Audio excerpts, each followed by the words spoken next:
Friends, right? Right. Let me tell you about friendship. I'm 51 years old now, and over the span of that half century, I've accumulated some small level of experience in the subject. Allow me to share my experience with you. Wake up.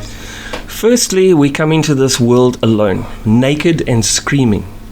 At the end of our days, we exit the world pretty much the same way. And regardless of our attire or whether or not we're screaming, laughing, crying or smiling at the time, we shall ultimately do so alone. Dying, you see, is one of those things one can never do in company. Yes, you might be surrounded by sincerely concerned loved ones if you're really, really fortunate. But when it comes time for you to slip away into the ether or pass through that veil or heavenly portal, depending on whichever brand of chicken soup for the soul you happen to ascribe to, you will do so alone. Nobody will go with you to hold your hand, you see. And regardless of all the libraries of scripture, philosophy, or wishful thinking that's been written about the subject over time, as far as we know, there's probably not going to be anyone waiting for you on the other side. I'm willing to admit that I might be wrong about that, but in the absence of any firm evidence on that particular subject, I'll take that gamble, just as we all have to in the end.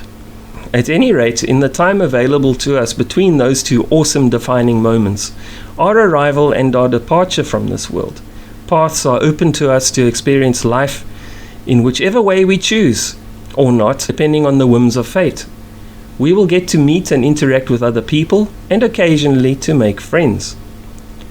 Now, for about as long as humans and friendship have existed, even more libraries of stuff have been said and written about friendship and friends. The value of a good friend, the do's and don'ts of friendship, what friendship is, and what defines friendship. Most of it varyingly either soppy or bitter, and as far as I can tell, objectively and woefully inaccurate on both counts. So I don't see much point in repeating any of that guff here. As a trans woman, the value of friendship and a real true friend has always been quite important to me. And suffice to say, I've not always escaped without a few surprises and some disappointment along the way. I'm pretty sure everyone watching this video has some reasonable idea of what friendship is. So allow me to deliver my thoughts on what friendship isn't. If, for example, you're visiting someone you consider a lifelong friend and his longtime girlfriend / wife / whatever, who never had the time of day for you in either gender, misgenders you several times in as many sentences without him even once trying to correct her or to apologize or come to your defense, let me tell you, that's not friendship. If you do favors for each other, help each other out when needed, as good friends supposedly do, but you're nevertheless keenly aware that you've been kept separate from your friends, family, or social circle of other friends for years, and only been visited alone infrequently on a one-on-one basis, you need to wake up. You're not his friend. You're either his guilt trip or his dirty little secret. Compartmentalization is the word that describes this perfectly. You're the friend he doesn't want anyone else to know about. Because fill in the blanks here. Maybe he'd be too embarrassed to be publicly associated with someone like you, for whatever reason. Maybe, for example, because you're trans or you're gay, or maybe because he thinks you look obvious and might cause other people in his life to question his sexuality, or because you just don't fit in with his kind of people.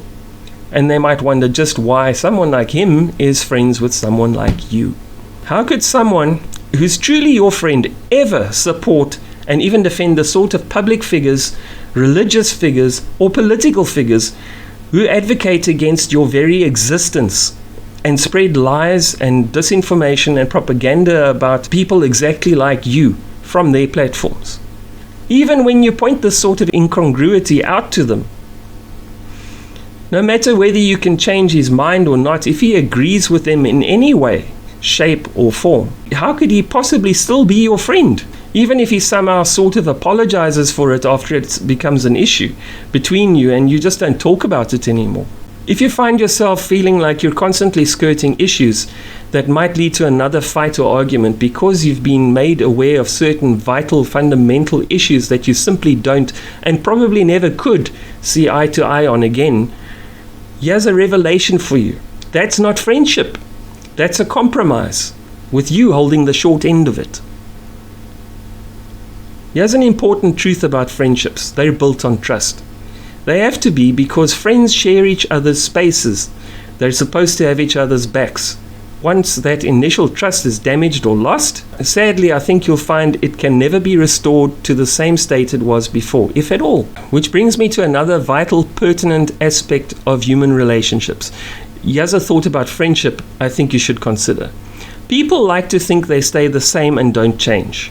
Imagine that! People going through 50 odd years of life in this world and never changing, adapting to overcome challenges life throws at us without growing wiser, more experienced, and even jaded and cynical along the way. Wouldn't that ultimately result in a stunted, immature individual? Do you think that's true? I don't.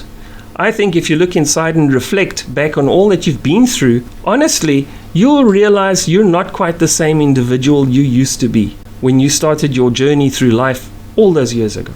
You're not the same 15-year-old kid that did dumb stuff for shits and giggles in the company of your high school peers, are you? Likewise, I certainly am not the same person I once was, in a lot of different ways and not just the obvious ones.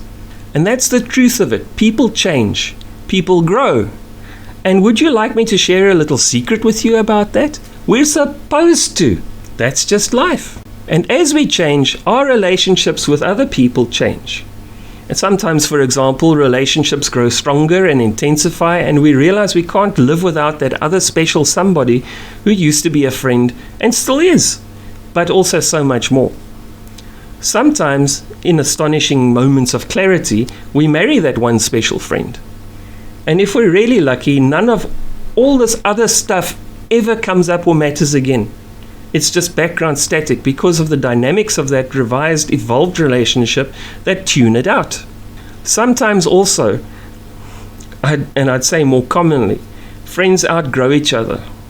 They just start drifting apart and then wake up one day and realize they've got no more shared interests, have fuck all left in common, and end up only spending more time irritating or even hurting each other than anything else. Now hang on, wait a minute. I'm not saying that's true for everybody or for every relationship. I'm also not saying that broken, hurting, or damaged relationships aren't worth bothering trying to fix, or that they can't or even shouldn't be. But what I am saying is that if one day you find yourself looking at a troubled friendship you've valued for half your life and suddenly realize there's been far more behavior in there that doesn't feel like friendship at all than that which did, maybe it isn't. Maybe it never was, or never really will be. At which point would you decide to protect yourself from further harm and put yourself first? Food for thought, folks. Use it, don't use it, it's up to you. Until next time.